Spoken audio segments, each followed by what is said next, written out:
Ẹ káàbọ̀ padà. Ẹ jẹ́ ká bẹ̀rẹ̀ ìtẹ̀lé titun lórí inequalities.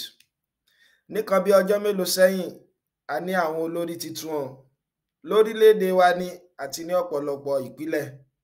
Àwọn olórí tá a yàn yìí, ọdún 4 ni wọ́n mọ̀ lò tí ilé ẹjọ́ tribunal tí ó bá lé wọn kúrò ńbẹ̀. Kódà tí wọ́n bá fẹ́ ṣe sáà kan sí, wọ́n kọ́kọ́ lo ọdún 4 wọn pé a ti mọ iye ọdún tí wọ́n máa lò àti mọ́ pasọ́dún 4 ó dọ́gba pẹ̀lú ọdún 4. Ṣùgbọ́n kì í ṣe gbogbo ìgbà la máa sọ̀rọ̀ nípa dọ́gba o. Bí ẹni tó lóyún sínú ni, ẹ rí i pé iye ìgbà tó lè bímọ ó lè jóṣù 9 tàbí kó má tó báhun, ó lè jù lọ ó sì lè má tó.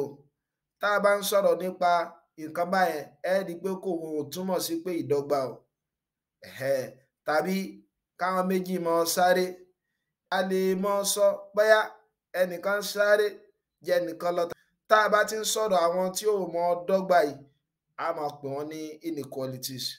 Nínú fẹ́ràn tí ó mọ tẹ̀lé, a máa ṣàlàyé inequalities, èyí tí wọ́n túmọ̀ sí bá a ṣe lè ṣe tá a dẹ̀ ṣe lè mọ ya linear inequalities, bá a ṣe lè ṣe tá a dẹ̀ ṣe lè mọ ya rational inequalities àti quadratic inequalities.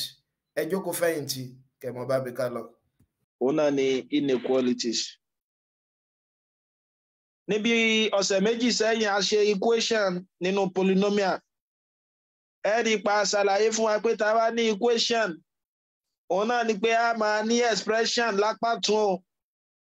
A dẹ̀ sì tún mọ ní expression mìíràn lápá sí. Tó jẹ́ pé àwọn méjèèjì ó mọ ṣe kí ni o, wọ́n mọ dọ́gba. Gẹ́gẹ́ bí àpèjúwe tí bá ní 2 + 2 = 4. Equation lélẹ́yìí. Torí 2 + 2 yìí tí bá rò papọ̀ 4 ni ó mọ fún mi lápá sí mi. 4 ni màá tún máa ní náà ní kí ni o, lápá ọ̀tún mi, àjásí pé equation ni. A dẹ̀ ṣàlàyé fún wa pé kódà a lè ní equation tí wọ́n ní ká mọ wá unknowns ńbẹ̀ bí variable, bí ká bá ní x + 3 = 5. A ní x yìí òun ni variable tó dà gẹ́gẹ́ bí adélé, interfidélé òun là ń wá. 3 yìí òun ni constant. A sì ti mọ̀ pé equation náà ni pé kí ni o, kí nǹkan mọ dọ́gba. Ajá sí pé tí má fẹ́ kápá tún mi kó ṣe kí ni o, kó dọ́gba pẹ̀lú apá òsì mi, kí ni x mi ó mọ jẹ́ ń bí báyìí? X mi ó mọ jẹ́ 2. Ká mọ́ gbàgbé pé tá a bá fẹ́ tú eléyìí sí Yorùbá òun náà ni pé kí ni o, kí ni máa rò mọ́ 3? Pé x yìí ó dàbí kí ni o placeholder, ni pé kí ni mọ rò mọ́ 3 tí ó mọ fún mi 5?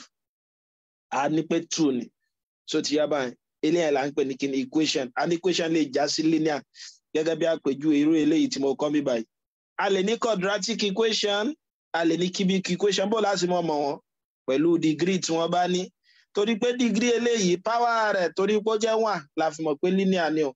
Táyé pé highest power bá jẹ́ 2 quadratic ni o. Táyé pé 3 cubic àti bẹ́ẹ̀ bẹ́ẹ̀ lọ. Bó wá ní kì í ṣe gbogbo ìgbà la máa rí equation. Bóyá nísìn wọ́n gbé oúnjẹ kan fún wa, tá bá lọ síbi ìnáwó. Wọ́n fún wa ní àmàlà 20.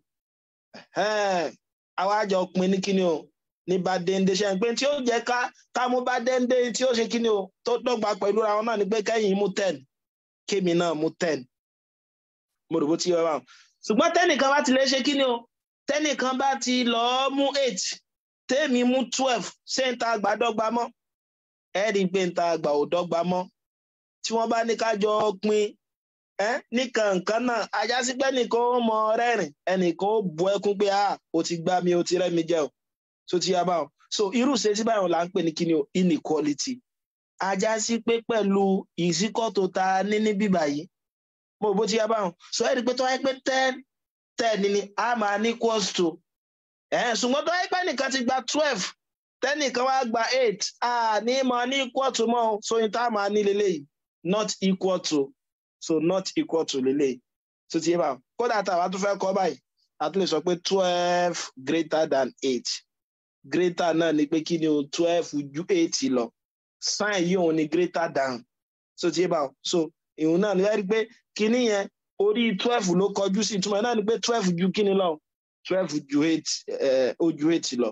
gẹ́gẹ́ bákan náà wẹ̀ 8 so a lè sọ pé kí ni o 8 less than 12 àmì yìí o òun náà ni less than o so ti bá ẹ wá rí àwọn àmì mẹ́tẹ̀ẹ̀ta tí mo kọ yìí not equal to ni o greater than ni o less than ni o àwọn la máa pè ní kí ni inequalities so àwọn la ń pè ní inequality sign tẹ́lẹ̀ yìí ọmọ jẹ́ kí ni o equality sign kò wá dúró síbẹ̀ a lè máa mọ̀ bóyá ó ṣe kí ni o bóyá ó jù lọ àbó ṣe déédé pẹ̀lú a lè máa mọ̀ bóyá ó jù lọ àbó kéré sí bóyá nísìnyí àwọn méjì ń sáré àwa fẹ́ mú wọn àwọn méjèèjì wá jọ dé nígbà kan náà ṣe hàn pé ó lè má rọrùn fún wa láti mọ ẹni tó ṣe kí ni o tó ṣáájú tó bá yẹ pé àwọn méjèèjì jọ fẹ́ ẹgbẹ́kẹ̀gbẹ́ so nígbà wọn tá a bá fẹ́ máa sọ bóyá wọ́n jù lọ tàbí wọ́n jọ ṣe bá déédé papọ̀ a máa ṣe pé kí ni o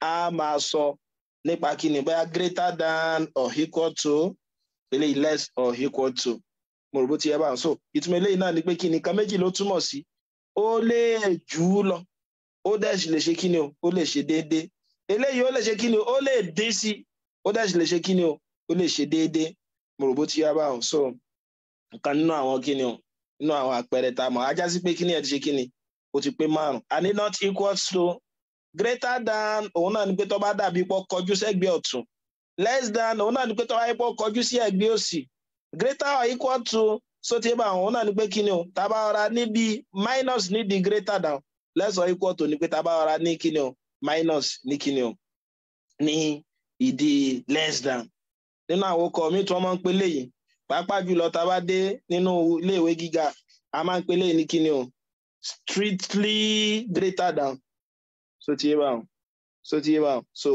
so eléyìí náà ti jẹ́ kí ni o strictly less tí wọ́n bá ní strictly òun náà ni pé kí ni ó ṣe kí ni o ó greater than àgbà lè sọ pé ó pín sí méjì mọ́ mo rò bó ti yé wa báyẹn so ìjẹ́ tẹ́lẹ̀ yẹn bá ti yé wa tá a bá ti mọ̀ ajá sí pé tí n bá ní 2 + 2 4 tí mo bá ní kẹ́ mọ́ fi àmì eléyìí tó ẹ̀kọ́ wà ń bẹ̀ sí 2 + 2 9 ajá sí pé eléyìí is equal to ní ó mọ̀ gbà ó 2 + 2 àti 9 kọ́ a lè sọ pé 2 + 2 is less than 9 tàbí ká pé 2 + 2 is not equal to what?